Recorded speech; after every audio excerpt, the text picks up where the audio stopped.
అయోధ్య రాముల వారిని తలుచుకోకుండా ఉండలేము. అలాగే అయోధ్య పూజా సామాగ్రి కూడా వాడకుండా ఉండలేము. అయోధ్య పూజా సామాగ్రి వాడండి, మీ పూజని పరిపూర్ణం చేసుకోండి. డీలర్షిప్, డిస్ట్రిబ్యూషన్, హోల్సేల్ కై సంప్రదించవలసిన నంబర్లు. డిఎస్సి అభ్యర్థులకు తీన్మార్మలన్న భరోసా. డిఎస్సి పరీక్ష 3 నెలలు పోస్ట్ పోన్ చేయాలి. ముఖ్యమంత్రి రేవంత్ కు లేఖ.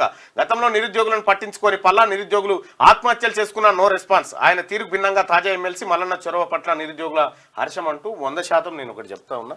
మెజారిటీ ప్రజల అభిప్రాయం మేరకు ప్రజలు కోరుకుంటా ఉన్నారు డిఎస్సి అభ్యర్థులు. మల్లన్న మీరు మా ప్రతినిధిగా ఉన్నారు, మీరు ఇక్కడ ఏం నిర్ణయం తీసుకుంటున్నారంటే నేను ముఖ్యమంత్రి గారికి లేఖ రాయబోతున్నా అని చెప్పి వెంటనే లేఖ రాయడం జరిగింది.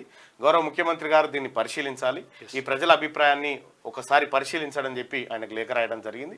ముఖ్యమంత్రి గారు ఏ నిర్ణయం తీసుకుంటాడో వేచి చూడండి. దీనివల్ల నష్టమేం లేదు, 100% అది డిఎస్సిని వాయిదా వేస్తేనే బాగుంటుంది. ఇచ్చిన మాట తప్పని రాజకీయ నాయకులు అర్థగా ఉంటారు, ఆ కోవలకి వస్తారు. తీన్మార్మలన్న ఎమ్మెల్సీ కాకముందు నిరుద్యోగులకు అండగా ఉంటారని, ప్రభుత్వాన్ని నిరుద్యోగులకు మధ్య వారధిగా ఉంటారని తీన్మార్మలన్న మాటలు నిజం చేస్తున్నారు. రాష్ట్రంలో డిఎస్సి పరీక్ష పోస్ట్పోన్ చేయాలని డిమాండ్ చేస్తున్న నిరుద్యోగులకు అండగా తీన్మార్మలన్న నిలబడ్డారు. అభ్యర్థుల కోరిక మేరకు డిఎస్సి పరీక్షను 3 నెలల పాటు పోస్ట్పోన్ చేయాలని ముఖ్యమంత్రి రేవంత్ రెడ్డికి లేఖ రాశారు. డిఎస్సి అభ్యర్థుల వాదన సరైనదేనని, వారి డిమాండ్లు న్యాయబద్ధంగా ఉన్నాయని ఆ లేఖలు. అయితే టెట్ పెట్టిన తర్వాత ఒక 3 నెలల గ్యాప్ లో ఈ పరీక్ష పెట్టాలి, ఎందుకంటే ఆ సిలబస్ ఈ సిలబస్ కొద్దిగా తేడా ఉంది కాబట్టి పెట్టాలనేది వాళ్ళ డిమాండ్. వాస్తవానికి కూడా ఒక 3 నెలల గ్యాప్ ఉంటే మంచిగా ఉంటుంది.